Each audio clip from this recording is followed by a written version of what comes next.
Hey everyone, welcome back to Infinite Podcast. I'm your host, diving into the less traversed corners of our world. So Simon, have you heard about the Åland Islands? This gem between Sweden and Finland is going green big time. Think eco-lodges, local food upsurge. Man, they're setting the bar high for sustainable travel. What's your take on that? Oh, Åland Island's going green? Pretty cool. But come on, eco-lodges and foodie movements sounds like hipster paradise. I hope they've got more than tofu and kale. If I'm trekking to some Nordic wonderland, I need meat, Joe, the kind that roamed those pristine forests. Eco is great, but don't make my plate a leafy portrait, you know what I mean? Well, Simon, not all sustainable spots are about that hipster life. Åland's going for the full palate, from fresh-caught fish to responsibly hunted game. They're keeping it rugged and real. Plus, let's be honest, a touch of green thinking doesn't hurt when you get to chow down on food that's actually seen the sun, unlike some mystery meat specials out there. Ain't nothing wrong with eating well and leaving the place a bit better than we found it, right?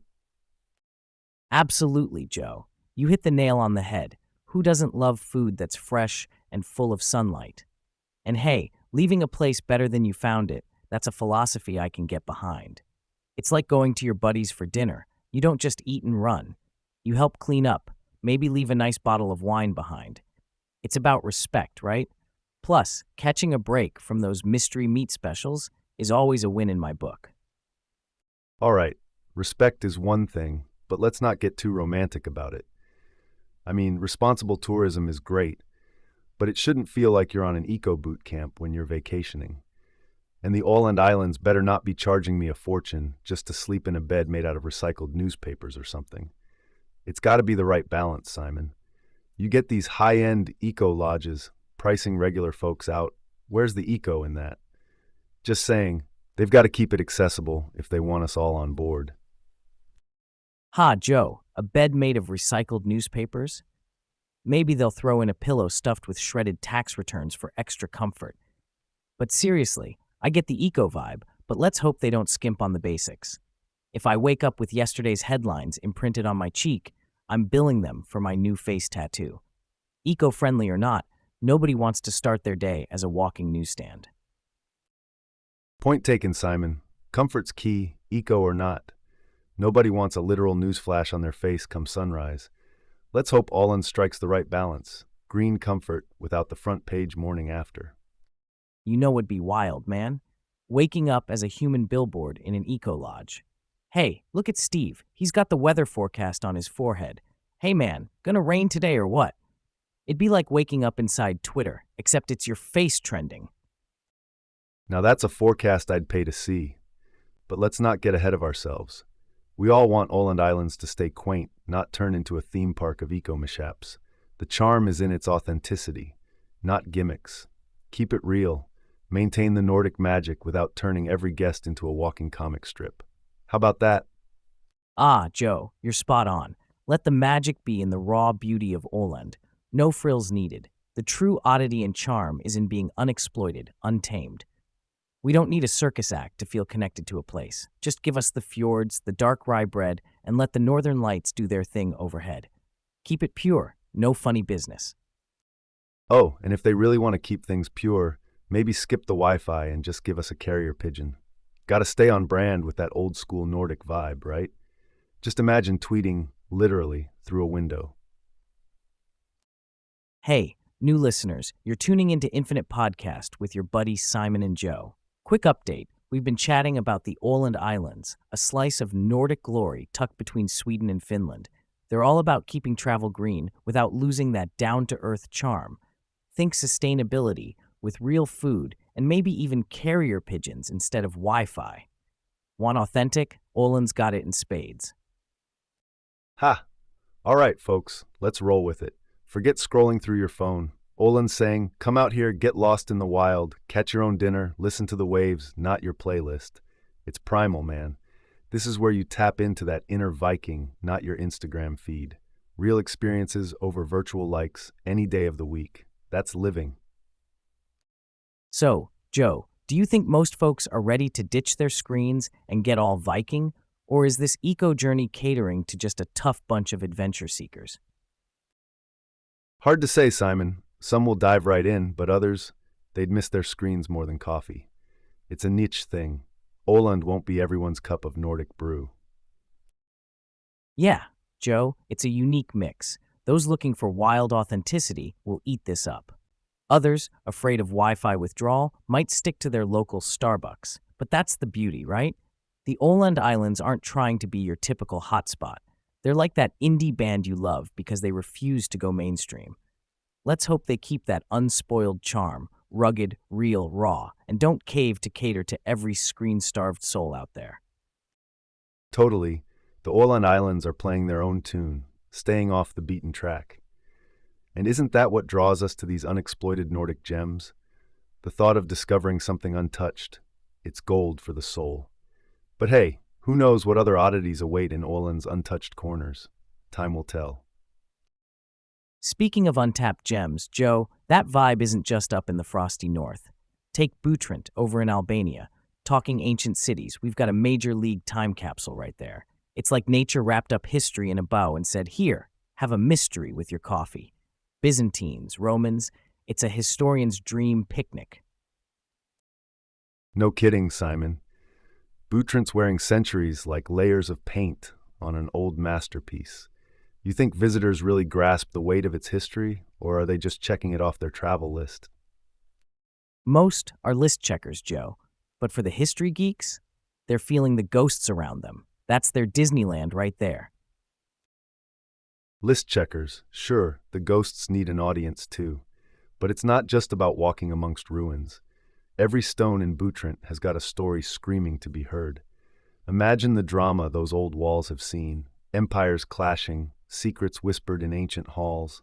I say, let the history geeks geek out. It's through their eyes we'll see Butrint's past come alive. Way better than any theme park ride can offer. You hit the nail, Joe. Butrint is not just old walls. We're riffing about a site that's seen it all. Think a Greek colony kicking off before Rome even had an empire.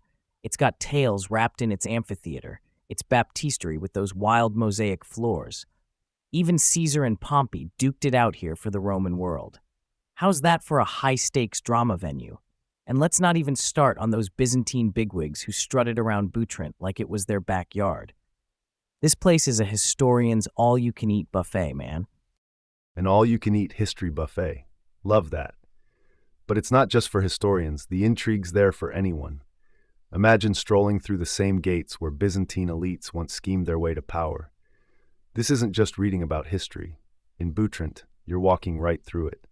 Those mosaics underfoot aren't replicas. They're the real deal, stepping stones through time. It's the raw reality of it that gets you. It's a literal path through past empires. How many places can serve that up on a platter? Exactly. Butrint's not your average walk in the park. It's a journey where every step is a story, every corner a chapter from an empire's tale. Like you're time traveling with your sneakers on. So, citizen of Rome or Byzantine bishop, if you could take a stroll through any era of Butrint's past, which would it be and why? Rome's cool and all, but give me Byzantine Butrint. Rome's got the fame, been there, read that. But Byzantium? That's the sequel with all the plot twists. Picture it, bishops mingling with power-hungry nobles. Oh, the backstab by candlelight stuff that must have gone down. I'd roam those streets, trying to overhear the strategy, the betrayals, like binging a show where you can't wait to see who gets the throne next. Right on, but don't forget that sequel had layers. Byzantium wasn't just cutthroat politics. It was a frenzied cultural blender. Artists, scholars, and merchants all meshing together. This was the East meets West story before it was cool. Getting to walk those streets would be like wandering through the crossroads of civilizations. Like every step's a new episode, and you're the star, not just a spectator. I'd live for that kind of immersive history lesson. Funny you should say that, Joe. Reminds me of this time back in college, right? So my buddy and I are backpacking through Europe, bare bones budget style, and we end up on this detour to Albania. No plan, just winging it. We stumble on Butrint almost by accident, and man, it's instant history geek out. There's no tour guide, just us pretending we're ancient traders, haggling for goods, faking debates like we're those old-time scholars. except all we've got is canned beans and bad accents. Literally felt like stepping a living textbook, minus the dust. And you really feel that mishmash of cultures. Trippy how places like this exist outside of storybooks, isn't it? Trippy?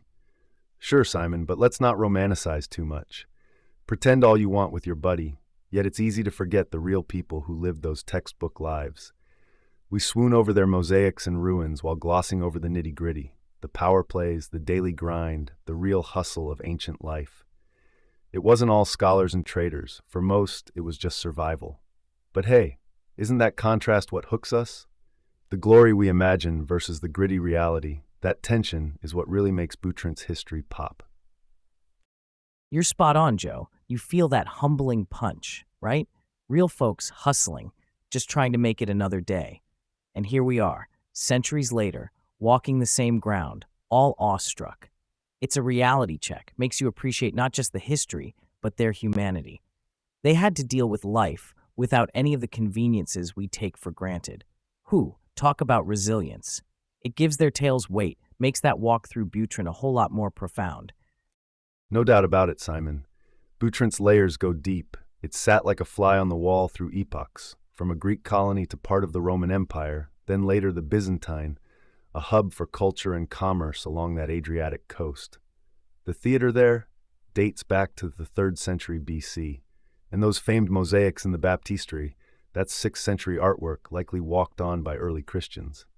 Plus, when you're talking Byzantine era, Butrint was fortified with walls as this strategic point between empires, the East and West, literally duking it out on its doorstep.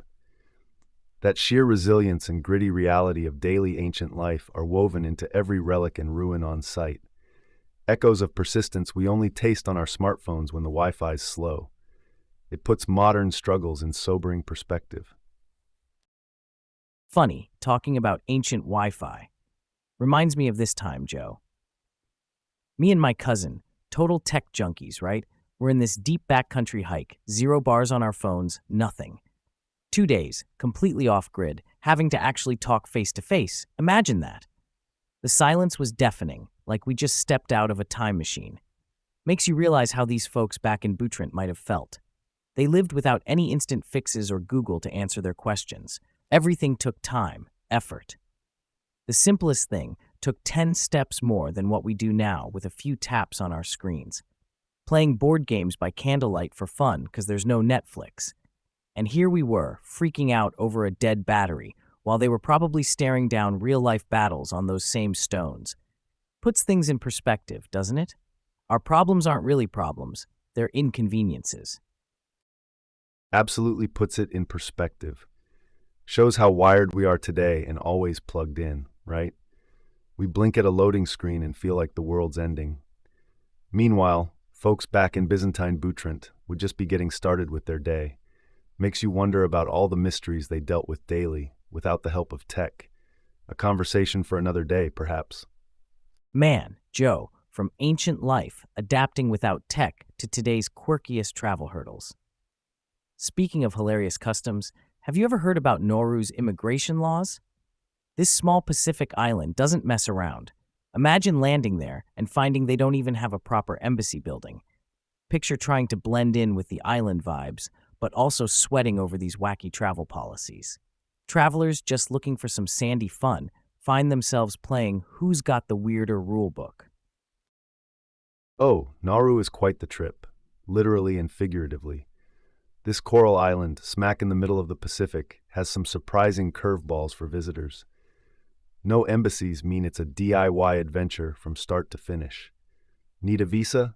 You'll be emailing back and forth instead of walking into an embassy. And here's one for your travel bingo. It's one of the few countries that required an exit visa. Imagine needing permission to leave, not just enter. Tourists gotta navigate this unique system where local customs meet official policy, all on an 8.1 square mile rock, housing fewer than 11,000 people. But it's got charm. Travelers recount stories of unbelievable hospitality that almost make you forget you're breaking out in hives over their unique entry protocols. Friendly locals might even help explain the rules as they invite you over for fresh coconut water. Just goes to show, It's not the size of the embassy, but the warmth of the welcome that really counts. Couldn't agree more, Joe. I heard this story about a guy who went to Nauru, and after all the email ping pong for documents, he gets there only to find out he needs an exit visa, too. Panic City. He's thinking it's like Hotel California. You can check out anytime you like, but you can never leave. Luckily, the locals are legit, right? They invite him over, and between laughs, they sort him out. There he is, expecting one last beach day, ends up at some dude's kitchen table with papers everywhere, getting a bureaucratic crash course with a side of tropical fruit. Only in Nauru. That's Nauru for you, where your visa comes with a side of pineapple. Hospitality with a capital H, helping travelers navigate the maze of paperwork between bites, makes every departure a story to tell. Hilarious, but let's be real, Joe. A pineapple's good, yet that doesn't make up for a migraine from visa vexation. Tourists might think Nauru's immigration is some kind of hidden camera show. Surprise! You need what to leave. Gets me every time. Feels like they invent rules just for the punchline. I get island charm, but come on, isn't traveling complicated enough? Imagine missing your flight because you're waiting on an exit stamp provided by Steve, the local fisherman/visa officer, only in Nauru. Oh, it's wild, Simon. The thought alone of sweating bullets over an exit stamp while the plane's engines are warming up, that's anxiety on steroids. Steve the fisherman holds your fate in his hands. Kind of a power trip for him. Nightmare fuel for travelers. But it sure is a story you'll tell at every party. There I was, nearly stranded on a remote island paradise. Crazy how hassle turns into the highlight reel.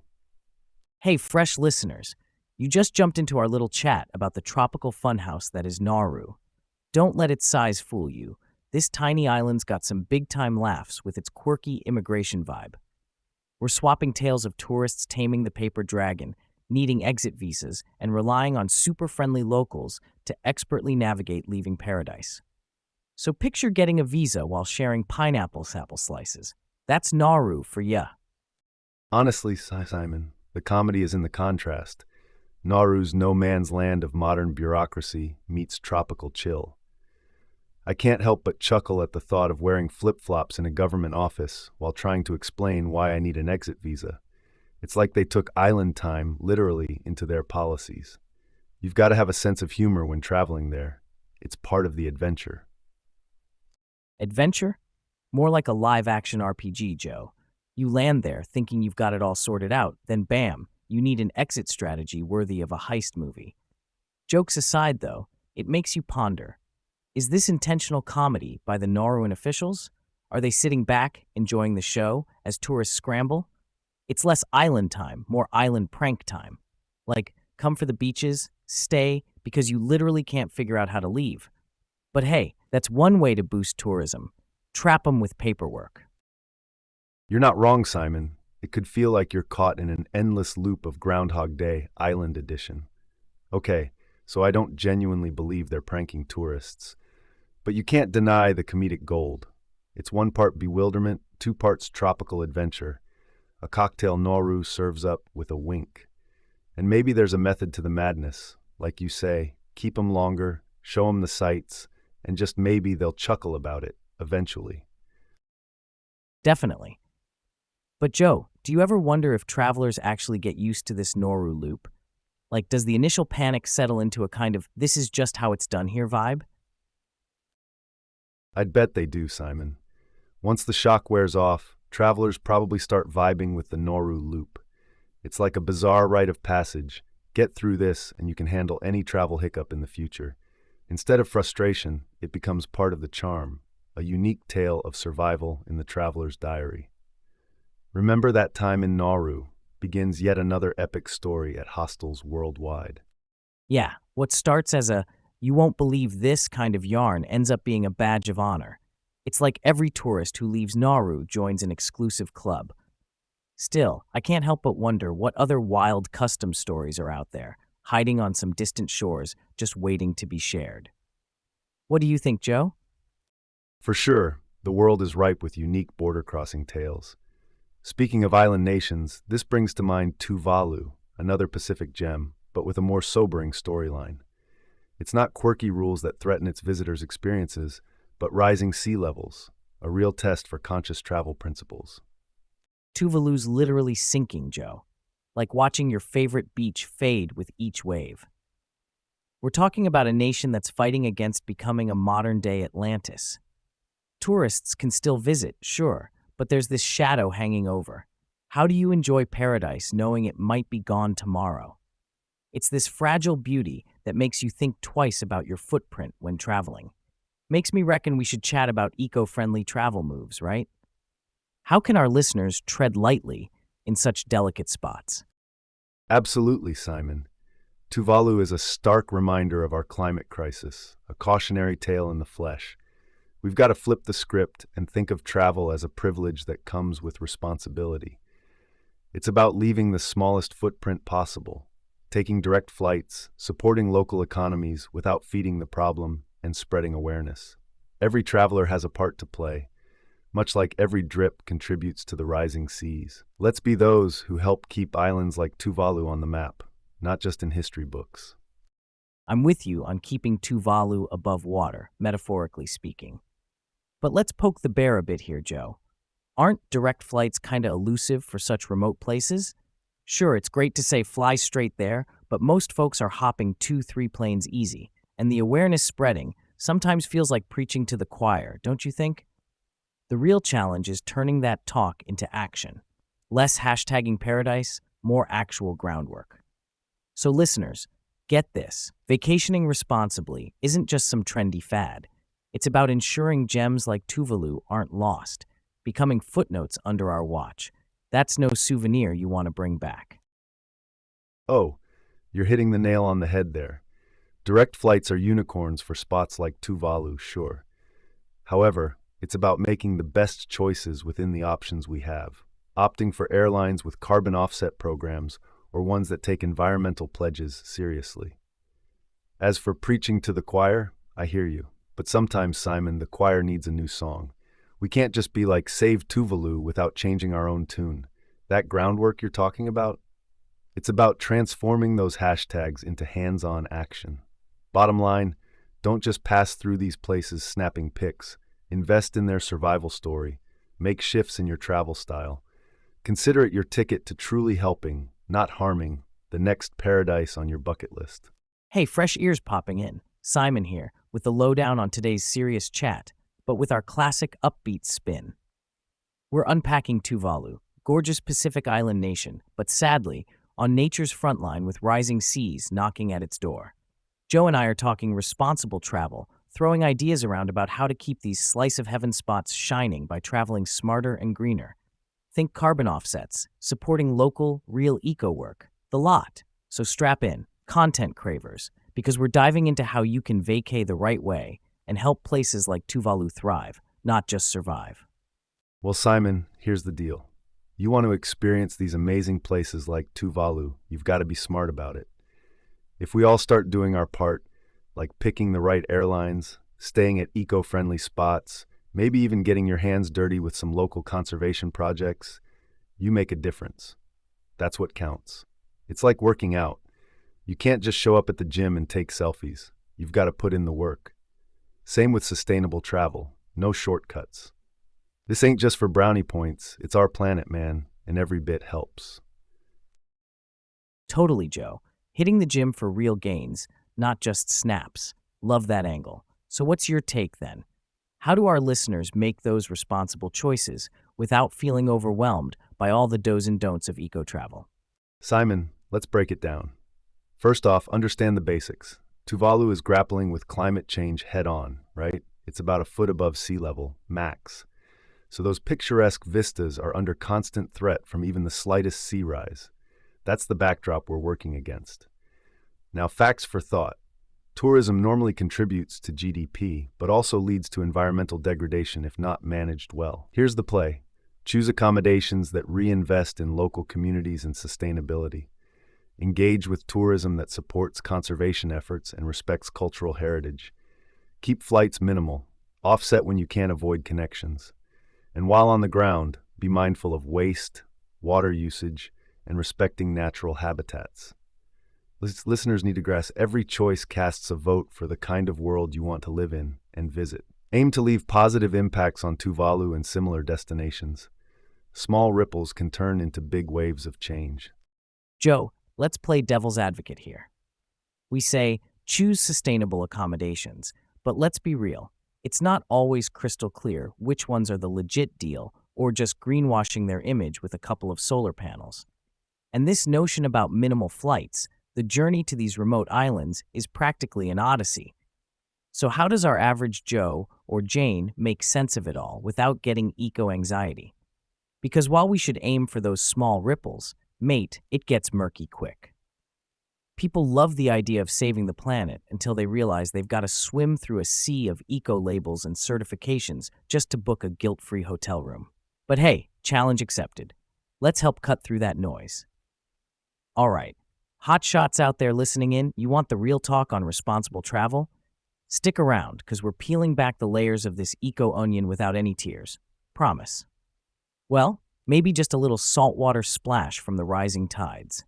Too soon?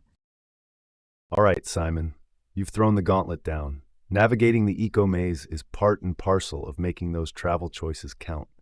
Look for spots with verifiable green credentials, certifications that aren't just badges but backed by real actions.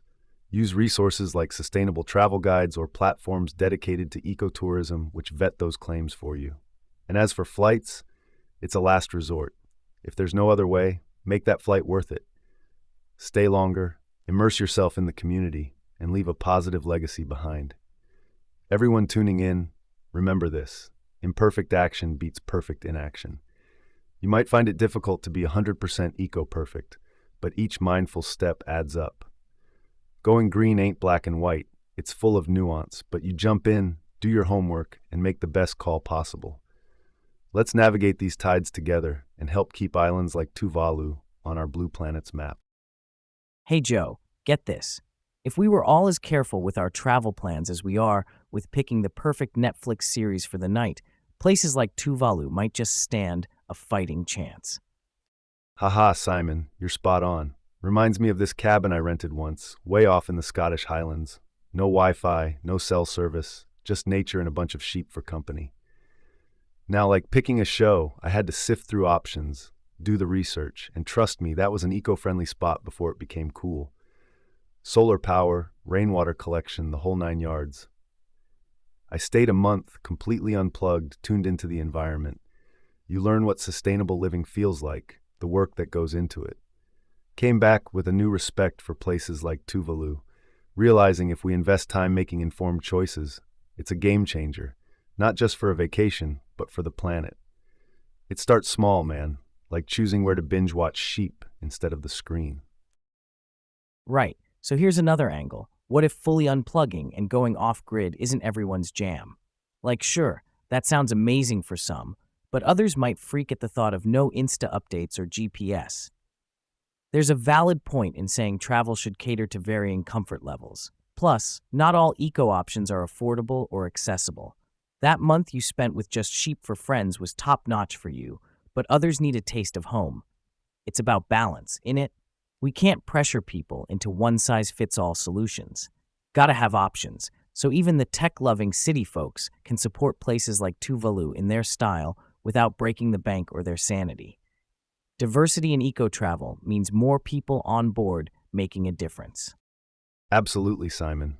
It's all about choose your own adventure in this green revolution. Eco-travel isn't just for the off-grid hermits or deep-pocketed activists. It's got to fit a world of lifestyles and budgets. So maybe it's about starting with what feels doable, an eco-friendly tour, a locally run hotel, that sort of thing. We're all part of this tapestry, each thread pulling together to keep places like Tuvalu not just picturesque, but present.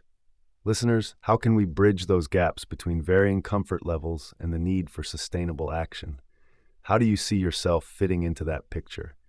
It's an open road, or should I say an open ocean, and Tuvalu's place in it is ours to shape. Shift gears, Joe. From island vibes to cosmic views, stargazing's the in thing now. Imagine swapping ocean waves for a sky full of stars as your new Zen canvas. All right, listeners, buckle up as we zoom out to really zoom in on life's big questions. You know, Simon, stargazing's not just a hobby, it's a gateway. We're talking designated dark sky reserves where light pollution is as foreign as an alien encounter. A prime example? The Atacama Desert in Chile. It's one of the driest places on Earth, sure, but that lack of moisture creates crystal clear skies, a haven for amateur astronomers and introspective thinkers alike. Across the globe, we have sanctuaries like these, purposely preserved so when you look up, you're peering deep into history, at light from stars hundreds, thousands, even millions of years old. So while you're physically planted on Earth, your mind travels time and space. We're part of something grander, tiny human blips in the vast cosmic plot. It's humbling and yet energizes our inherent search for meaning. Well, hang on a sec. Stargazing sure sounds poetic, Joe, but let's dial it back down to Earth. These dark sky places are rad for some idoscope action, don't get me wrong, but is everyone ready to embrace the void? Some folks might just see a bunch of twinkly lights and shrug. Cosmic calm? More like cosmic, so what? And here's another hot take. Isn't stargazing just staring at the past? We're peeping at stars that are long gone.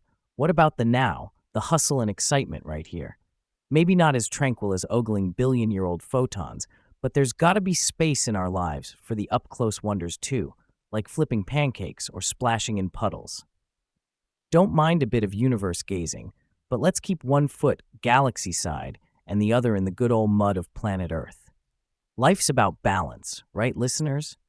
How do you blend cosmic awe with your earthly shenanigans? Sure, the stars might be history lessons up in the sky, but here's the kicker. It's about perspective. That cosmic so what is actually a cosmic so everything.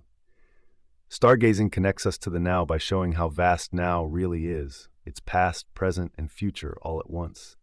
Other activities ground us, that's true, but looking up, it opens up our minds. You hit the nail when you said balance. It's one thing to chase the thrill of day-to-day life, but stepping back to contemplate our place among the stars could be the ultimate grounding experience, kind of like an antidote to the chaos. And isn't there something special about witnessing light from a star that might not even exist anymore? It makes our time here feel more urgent, more significant. So yeah, maybe those stars are gone, but we're here now, because they once were. That's worth taking a minute under the night sky to think about, don't you reckon? Joe, buddy, here's a brain zapper for you. Every time we glance at the stars, we're essentially time travelers. And getting philosophical under that cosmic glitter could be less about finding answers and more about finding better questions to ask. How's that for spicing up the old noodle?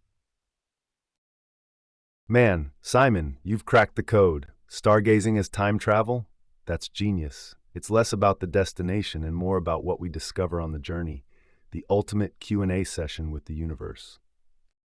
Hey, on that note, Joe, what sort of questions do you reckon people should ask themselves when they're out there in those dark sky reserves, staring deep into the galaxy's heart? Let's get real. Stargazing is like hitting the existential gym. Questions? They should be lifting the heavy ones. How does gazing at this unfathomable tapestry influence what matters to me today? Does knowing our cosmic address alter how we live on our pale blue dot? And here's one for the road, or should I say the orbit. What responsibilities do we have to each other knowing we're all made of stardust? That at the atomic level, we're connected not just to every human, but to every bit of matter that has ever existed in this universe.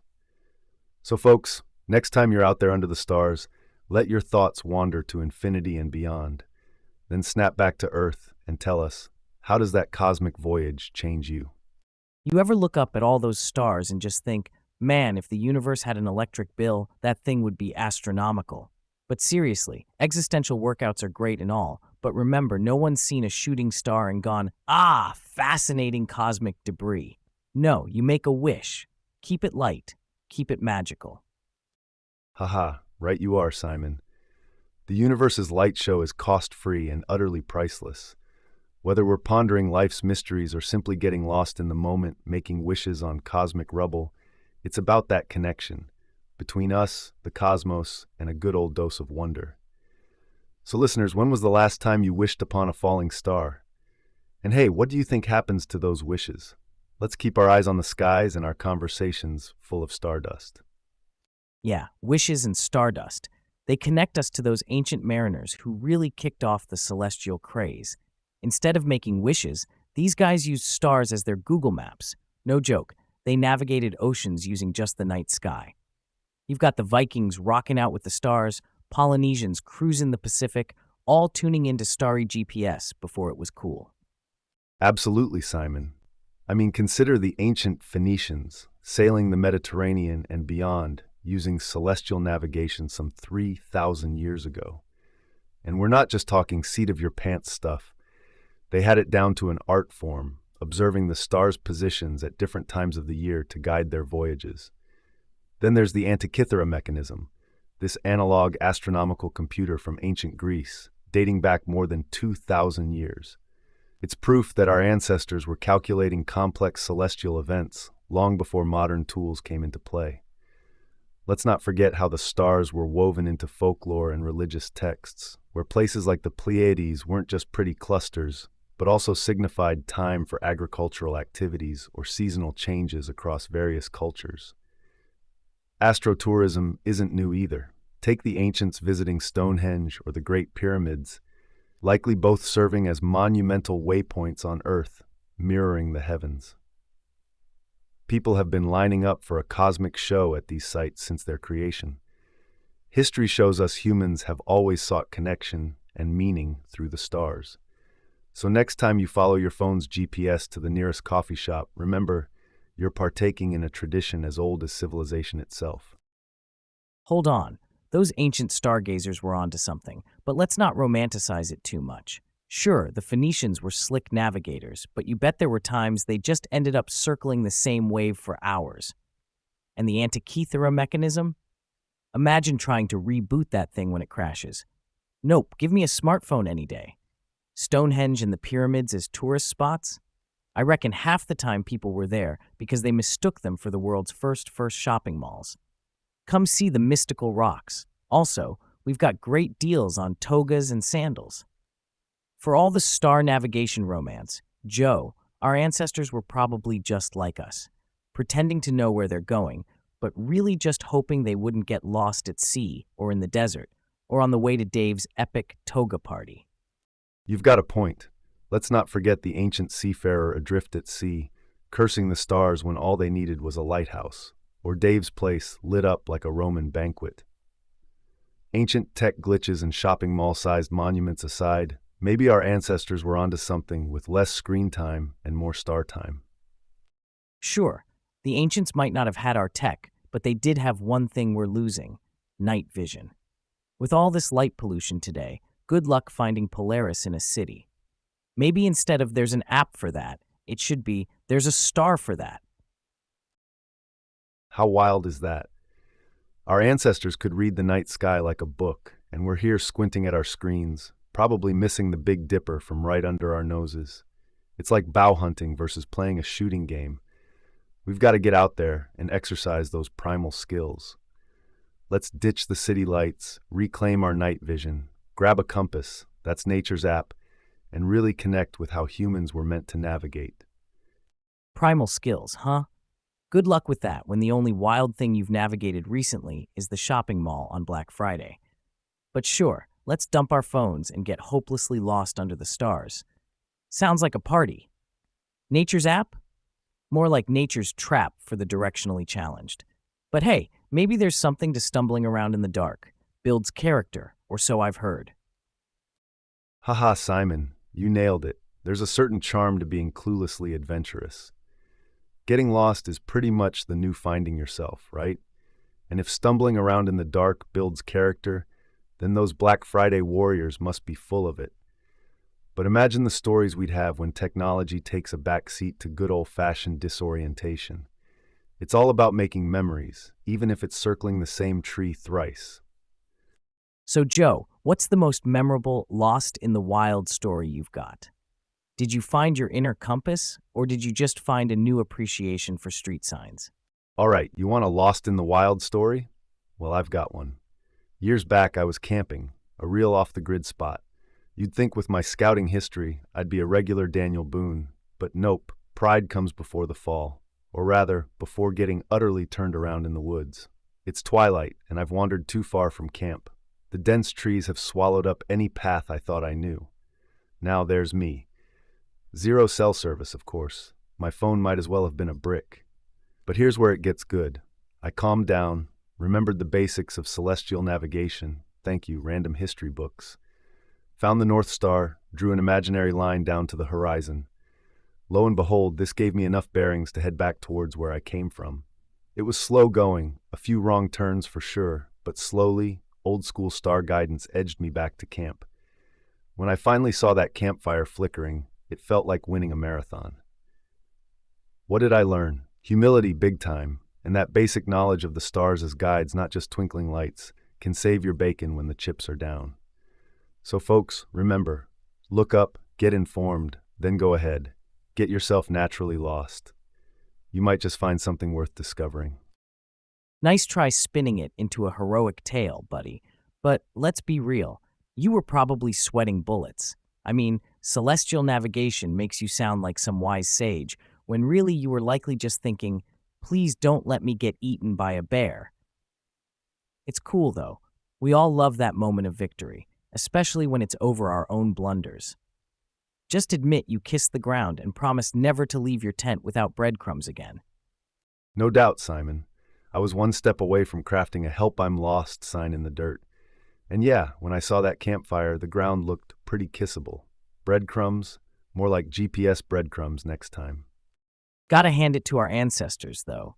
They navigated without all these fancy gizmos. No panic button when you've got the constellations as your guide. Joe, they made their way across Earth, reading the stars. No SOS needed, just raw knowledge and guts. Kinda makes my epic campfire comeback seem like child's play. Maybe we just need a starry night and a bit of their moxie for the ultimate throwback experience. For sure, Simon. It makes you wonder, right? If we were put to the test today, dropped in the middle of nowhere with just the stars above, do you think we could channel that same ancient nerve and navigate our way home? Or would we be pressing that panic button pronto? What's your take? Man, Joe, if you dropped me in the middle with just stars to guide me, I'd be out there playing Connect the Dots, hoping it sketches out a map to the nearest Taco Bell. Ancient nerve? More like modern-day panic, brother. Siri, which way to civilization? I'm sorry, I can't find a signal. Great, guess I'll just follow the Big Mac Dipper then. Haha, a Big Mac Dipper sounds like the kind of constellation we'd all follow. But hey, there's something to be said for dusting off those old skills and at least trying to match our ancestors' ability to read the skies. Who knows what historical havens we might discover along those celestial pathways. Speaking of finding our way, Joe, it's not just paths in the woods people trip up on. You ever read those stories where folks misinterpret what they see in the sky? Like, someone spots Venus and suddenly thinks they're getting a personal disco show from aliens. Makes you wonder what constellations have been seriously misunderstood throughout history, or even last Tuesday. Oh, absolutely. The cosmic misreads are golden. You see one shooting star and suddenly you're convinced the universe is sending you a sign to quit your day job. And don't get me started on astrology apps. Mercury's in retrograde, so I guess no signing contracts or making decisions for a month. Don't plan your life around this, folks, or you'll end up blaming Saturn for your missed dentist appointment. Oh, for sure. Just last week I read a review from this guy who went stargazing and saw Orion's belt. He was so disappointed it wasn't designer label, said the stars didn't align with his fashion sense. People see what they want to see, Joe. Next thing you know, there'll be a claim that spotting the Big Dipper means you should invest in ice cream stocks. Hilarious. Orion's belt getting a bad fashion review is peak modern-day stargazing critique. But it's funny how interpretations of the sky can lead to real-world actions. Like, historically, the Pleiades cluster was used as an agricultural calendar by different cultures. They'd plant crops when it appeared at certain points in the sky. And then take Halley's Comet. Back in 1910, people panicked, thinking the Earth passing through its tail would be toxic. They ended up buying comet pills to counteract the effects. Now we've got star-themed business decisions. Join the dots and you've got yourself Wall Street astrology. It shows just how much our fascination with the skies hasn't dimmed, though our takes on them might have gotten even wilder. Unbelievable. Comet pills. Now that's one for the books. So, Joe, what's the wackiest piece of stargazing superstition or a product pushed on panicked star watchers you've come across recently? Right, speaking of wild takes on the heavens, get this. Recently, I stumbled across a heartfelt online shop selling Mars dust necklaces. The claims were out of this world, pun intended. They'd protect you from negative energy and boost your courage because, Mars equals bravery. But here's the catch. They weren't even real Martian particles, just plain old red dirt made to look exotic. And people were buying this for confidence. I mean, if wearing a vial of cosmic knockoff gets you pumped up, who am I to judge? But personally, I'll stick to coffee for my morning confidence boost. What's next? Pluto water for a rejuvenating cleanse because it's not a planet anymore. Mars dust necklaces? That's a riot, Joe. Imagine the marketing meeting. Guys, we can't afford real Mars dirt. Just scoop some up from the backyard. No one will know. What a time to be alive. I guess it's only a matter of time before someone sells lunar eclipse sunglasses claiming they can cure your fear of the dark. It's funny how cosmic trinkets get snatched up so quick. Plays right into that human love for a little magic, eh? Next thing you'll see is shooting star insurance for when your wishes don't come true. Sorry, kid, your bike wasn't under star warranty. Funny you mentioned cosmic merch, Simon. Reminds me of a county fair years back. I'm wandering around and there's this stall aged like fine wine in mystical allure. The sign read, "Get your personal star." So out of sheer curiosity, I walked over. There's this old-timer, could have been a wizard with the beard he was sporting. He's weaving tales of stars representing your fate, how owning one through him can bless your life journey. For $20, you'd get a star deed and directions to your twinkle in the sky. Intrigued folks huddled around, some scoffing, others wide-eyed with wonderment. I watched a kid hand over a crumpled note, his eyes shining brighter than any star could, convinced his newly acquired cosmic real estate was set to align his path to soccer stardom. It was then I realized, whether it's star deeds, Mars necklaces, or lunar rays, we're all searching for our little slice of hope in the uncertainty of night skies, beholden to the eternal charm of starry-eyed dreams, even when our feet are planted firmly on Earth. Ah, gotta love that entrepreneurial space spirit. Selling stars at the county fair is like selling ice cubes to an Eskimo with a freezer. That kid's putting faith in cosmic real estate. At least he'll never have to mow the lawn, huh? Just picture him showing up for soccer tryouts. Coach, put me in. I own part of the Milky Way. If that doesn't get you picked first, nothing will. Indeed, no yard work on your star, just stellar hopes. It's the little things, like a deed to a star, that keep us gazing upward. So Simon, what's the next cosmic curiosity you think we'll see turned into entrepreneurial gold? Stars have stories, but humanity, we've got imagination for light years. Absolutely, Joe. With all this talk about owning celestial property and stargazing mishaps, it seems the next big leap is genuine space tourism. Imagine taking a weekend mini cruise around the moon, not too far off with those billionaires racing to space. But what's wilder are those accounts rolling in about supernatural experiences on these trips. Picture floating up in orbit, seeing Earth from a porthole, and suddenly there's something spooky going on outside. Maybe it's just cosmic dust, or maybe it's the ghost of satellites past. Trips to space could have a whole new haunted house vibe, except, no houses, just an endless void. Gives ethereal encounters a new meaning, eh? Absolutely hooks you in, doesn't it? The unknown is always a magnet for that supernatural spin. But Simon, what do you think really feeds these tales of the extraterrestrial eerie? Is it just overactive human imagination kicking in where science hasn't drawn the map yet? Or maybe, are we actually catching glimpses of the unexplained out there? Overactive imagination? Come on, Joe. While I love a good yarn about space ghouls as much as the next guy, let's pump the brakes.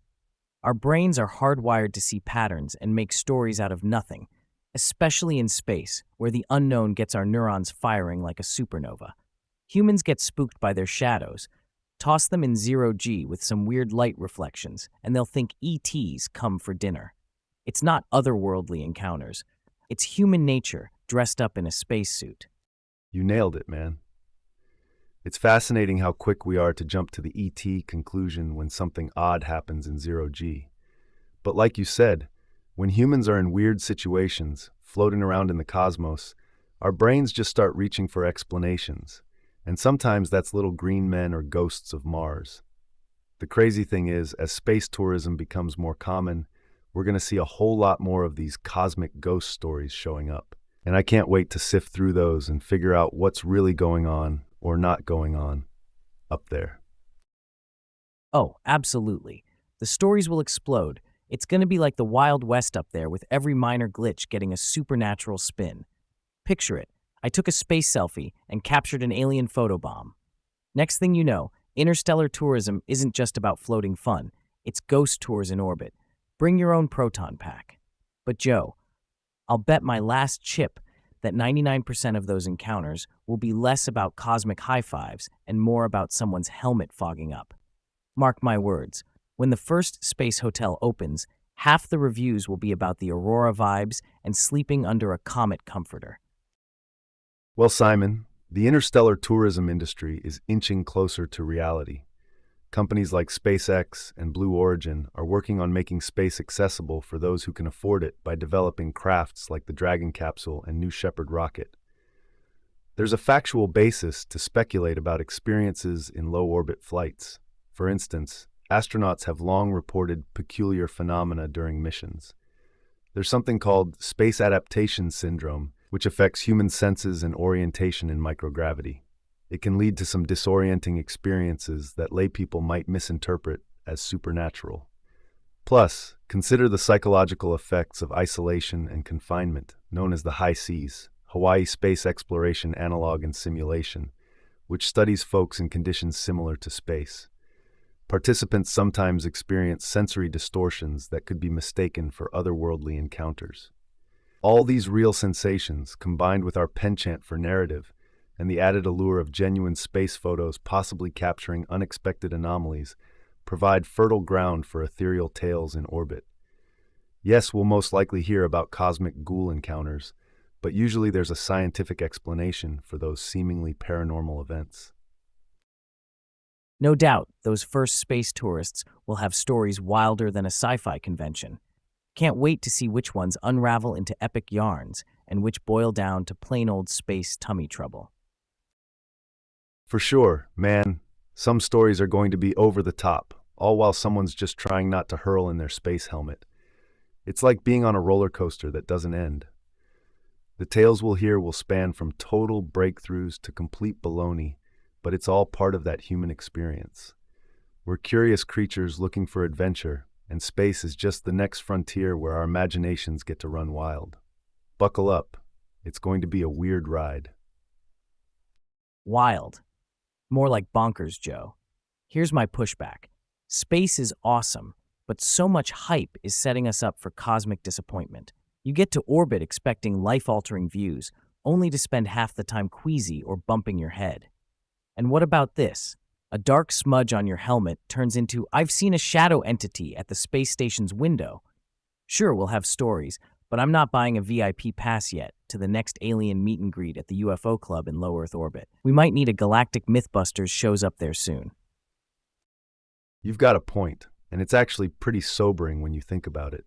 Space travel is being sold as this grand adventure, cue the heroic music and slow-mo spacewalks, but the reality might be more mundane. You're floating in a tin can, seeing the universe through a tiny window, stomach doing flip-flops, and then anything slightly out of the ordinary becomes proof of alien life. It's human nature to seek more from the experience, to make it worth those huge bucks. Staying level-headed will be key, otherwise disappointment looms larger than a full moon on a clear night. Hey, tuned in folks? You've just crash-landed into our cosmic gabfest about the wild west of space tourism. We're poking fun at how every unexpected burp and blip in space gets turned into alien encounters. It's less green men, more space motion sickness, and mind tricks, thanks to zero gravity. So strap in as we separate science fact from spaced-out fiction and prep for a future where the only thing scarier than aliens is the bill for the trip. I recall this time, Simon, I was out camping in a remote place, miles from city lights. The stars were dazzling, just an ocean of twinkles overhead. As night deepened, our group started swapping UFO stories, each more elaborate than the last. Poking at the campfire, one friend spins a tale about a mysterious light he saw one night that moved erratically across the sky. Claims he watched it for hours. We were all on the edge of our seats, convinced he'd had a real encounter, when suddenly he bursts out laughing. It was a frisbee with LED lights his brother tossed around while he observed through a pair of binoculars. The point is, what we sometimes perceive as extraordinary or otherworldly can often be boiled down to pranks, illusions, or just plain old mistakes, grounds both for amazing storytelling and humbling revelations. Keep your eyes and minds wide open, but also remember, space may be the final frontier, but our backyard holds plenty of mysteries too. Ah, the old LED frisbee gambit. Gotta watch out for those high-tech pranksters. Okay, so here's my 2 cents. Space tourism is poised for epic tales, but let's not dismiss every campfire flicker as cosmic contact. Sure, we're going to hear every person with a telescope swear they've spotted Martian Morse code in the asteroid belt. But let's go a step beyond. What if we start hearing about friendly encounters, interstellar hitchhikers thumbing a ride on the next Falcon Heavy, or stories of intergalactic B&Bs with reviews like "Great views of Saturn's rings, zero-G breakfast left me nauseous"? I mean, we can have a good chuckle over tall tales, but between you and me, Joe, I'm packing an extra pair of socks just in case I meet some aliens with cold feet out there. Remember, skepticism is our oxygen tank in the vacuum of space myths. Right?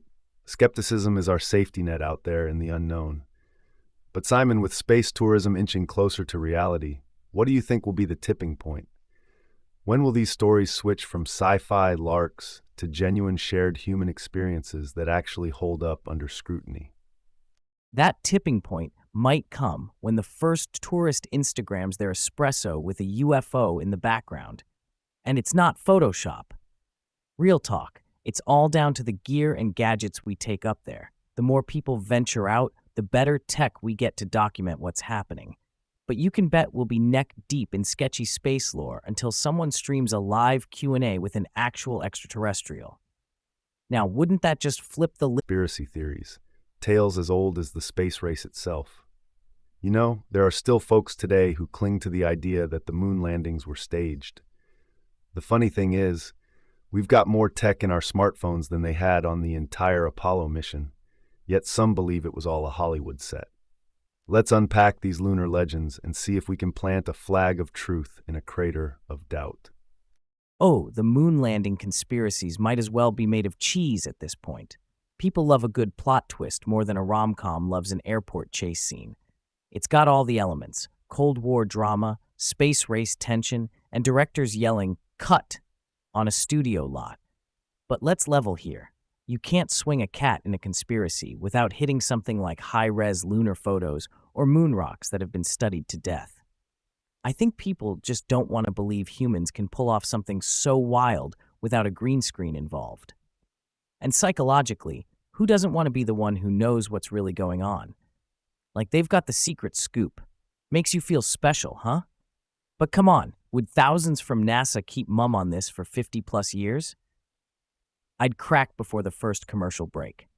So, why do you reckon these theories stick like gum on your shoe, Joe? Absolutely, people do want that insider feeling. It's a rush to think you've got the key to a secret history. And yeah, it's pretty human to revel in those gotcha moments. But Simon, I'll tell you, researching this stuff, dusting off old blueprints, analyzing photos, reading astronaut accounts, it all clicks together too well. The scale of the conspiracy would have to be unfathomable. Here's where emotion kicks in. We strive for stories that mean something, that fill in gaps when reality doesn't cut it. It's not just moon dust. It's our desire for narrative closure or a plot twist that keeps these tales alive. The moon landing shattered expectations. Some folks need their own narrative crater to make sense of it all. The heart wants what it wants, right? But seriously, I'm with you on cracking up. That secret would have spilled faster than coffee in zero gravity. No kidding. If NASA could keep such a blockbuster secret, then someone's got to explain why my aunt can't keep a surprise party under wraps for 2 minutes. But let's flip the script. Why do you think we don't see as many fresh conspiracy theories about more recent space missions? Is the moon just cooler, or what's up with that? You're hitting a key point there. Nostalgia for the moon's golden era plays a big role. The Apollo missions were pioneering human endeavors watched by millions, making them ripe for speculation driven by their unprecedented nature and geopolitical context. But here's the dish. Recent missions lack the same romantic punch. They're more technical, sometimes robotic, and less about planting flags or taking that giant leap. Plus, the digital age has changed the game. We've got a relentless flow of data and images from satellites, rovers, and even astronauts' social media accounts, providing constant, real-time validation of space missions. And let's not forget advances in technology and space science education, which have effectively demystified many aspects of space exploration. High school students are now launching experiments to the ISS. This accessibility means newer missions are harder to dispute, with facts often only a click away. Not as easy for conspiracy theories to take flight when they're weighed down by hard evidence, huh? Yeah, physical evidence is all over the place now. Mountains of it. But let's get feisty. A true conspiracy theorist would say that's exactly what they want you to think, Joe. More tech and more data can be seen as just more smoke and mirrors. There's this wild idea that every piece of shiny new space tech is just another layer of the cover-up onion. We're talking layers upon layers until everyone's crying with confusion. But here's the rub. The more complex the cover-up, the less likely it is to hold together, right? Someone's going to slip up. Modern missions are like those 1,000-piece puzzles, except every astronaut and space agency has supposedly nailed it perfectly every time. I don't buy it. The silence would be too loud. And hey, could it be we're seeing fewer conspiracies because it's not about the destination anymore, but the tech race itself? Everyone's focused on which billionaire's rocket looks shiniest on launch day, instead of cooking up moon landing sequel conspiracies. Times change, my friend, and so do the myths we map. Could be, Simon. But let's flip the lens. Maybe these tech moguls are the new myth makers. Their shiny rockets distract from the fact that we don't have epic narratives like the moon landings anymore. Today's space story is less about one giant leap for mankind, and more a saga of Silicon Valley titans in a cosmic gold rush. You're onto something. Imagine the future headline. Tech titans found new galactic empire. Forget taxes, they now dodge asteroids. The story now is less Neil Armstrong, more Iron Man in space. Hey, always a blast riffing with you on these out-of-this-world topics. Huge thanks to all you listeners for beaming into our little corner of the cosmos today. Don't forget, tune in again tomorrow at 5 p.m. Eastern for more stellar banter. Until then, keep looking up and questioning down. Take care out there, space cadets. And remember, folks, next time you see a moon conspiracy theorist, just tell them, sure, the moon landings were fake, and my Uncle Bob is actually a Martian real estate agent with beachfront property on the Sea of Tranquility. Prime location, low gravity, great views. Keep those tinfoil hats shiny but strapped on tight. See ya, space cadets. All right, but let's play devil's advocate for a sec. You can't dismiss every moon conspiracy believer as just a crackpot. You have to understand, skepticism often stems from genuine concern and distrust in institutions. That's not entirely unfounded. History has shown governments and powerful organizations don't always disclose the full picture. So when we approach these theories, there's a valid point in maintaining a critical eye. It keeps authorities accountable. Moreover, challenging the status quo is a fundamental principle of scientific progress. If nobody questioned anything, we'd still believe the Earth was the center of the universe. This questioning mindset is vital, even if it lands us on the moon or in a tangled web of conspiracies.